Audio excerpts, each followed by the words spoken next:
میں چند وہ باتیں کروں گی جو نہیں کی گئی، ان کے کام پہ بات نہیں ہوئی۔ موسٹلی کہا جاتا ہے کہ سلما عمان بہت سادہ ہے۔ میری خواہش ہے کہ ہم ایک تخلیق کار کو اس کے ظاہری بلیت سے ذرا آگے جا کے دیکھیں کہ وہ اپنی سوچ میں، اپنے احساس کی دنیا میں کیسا ہے، اس کا لینڈسکیپ، اس کی سوچ کا کیسا ہے۔ سلما عمان ہرگز سادہ نہیں ہے، نہایت پیچیدہ، بہت گمبھیر، بہت ڈیپ، بہت گہری۔ ان کی کتابیں پڑھنے والے لوگ جانتے ہیں کہ ان میں مختلف ملکوں کی تہذیبوں کو، ان کی سیاسی تاریخ کو، ان کی سماجی معاشی حالات کو جذب کرنے کی کتنی صلاحیت ہے۔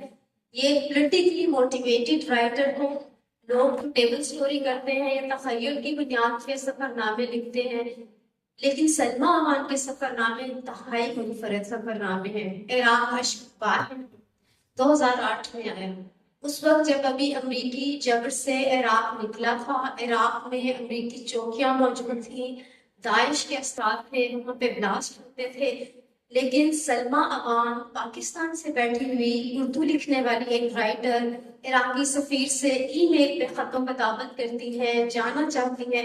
آپ سوچیں ایک رائٹر کا یہ جو سٹیٹس ہے ذہنی، یہ کوئی، اس کو ہم کیا نام دیں گے کہ ان کو کوئی سرکاری سرپرستی نہیں، وہ از خود وہاں جانا چاہتی ہیں۔ اور اس وقت مجھے یاد آتا ہے شبلی نعمانی کا سفر نامہ مصر و شام، جس میں انہوں نے سفر اختیار کیا تھا مسلمانوں کے حالات جاننے کے لیے۔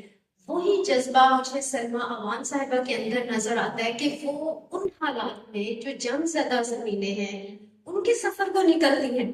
یہ کوئی چھوٹی بات نہیں ہے۔ سفیر وہاں کہتا ہے کہ وہاں پہ ابھی بلاسٹ ہو رہے ہیں، آپ نہ آئیں، مگر یہ جاتی ہیں وہاں پر داعش کے بھی لوگوں سے ملی ہے، یہ عراق کے پروفیسروں سے ملی، وہاں کی لائبریریوں میں گئی، وہاں کی گلی کوچوں میں گئی، وہاں کے قہوہ خانوں میں ادبی تقریبوں میں گئی، وہاں پہ انہوں نے ادبی مباحث میں حصہ لیا۔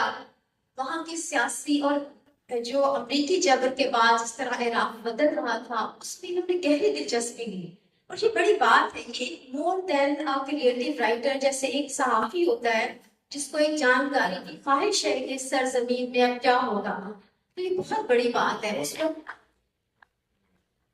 اچھا، پھر ان کا ناول لہو رنگ فلسطین، پوری ایک صدی پر پھیلا ہوا ناول، جس میں آپ وہ عکس بھی دیکھتے ہیں کہ جب سلطنت عثمانیہ کس طریقے سے سلطنت عثمانیہ کو ختم کرنے میں اقوام متحدہ کا، برطانیہ کا رول کیا تھا، مغربی طاقتیں کس طرح سے اثر انداز ہو رہی تھی، اس کو ناول کے پیرائے میں بیان کرنا۔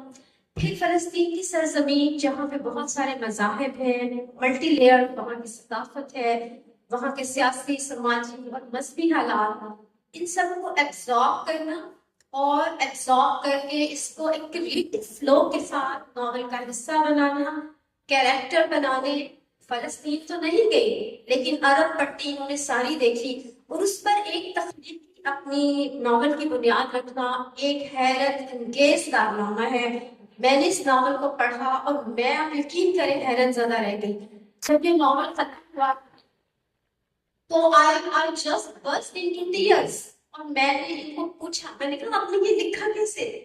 آپ جب اس ناول کو لکھ رہی تھی آپ ذہنی طور پر، احساس کی سطح پر کس دنیا میں رہتی تھی؟ تو کہتی ہیں کہ سعدیہ کے سوال کو مجھ سے کبھی کسی نے پوچھا ہی نہیں۔ میں تمہیں کیا بتاؤں کہ پورے 4-5 سال تک وہ ناول ان کے اندر وہ لکھتی رہی، روتی تھی ان کرداروں کے ساتھ، ان کرداروں کے ساتھ جیتی تھی، اور اس کے اندر، مطلب جب تک آپ اس کے اندر نہیں ہوتے، اس کو ایبزارب نہیں کرتے، آپ کے اندر سے کیسے نکلے گا؟ نکل ہی نہیں سکتا۔ یہ ان کی جو باتیں بہت حیرت انگیز ہیں۔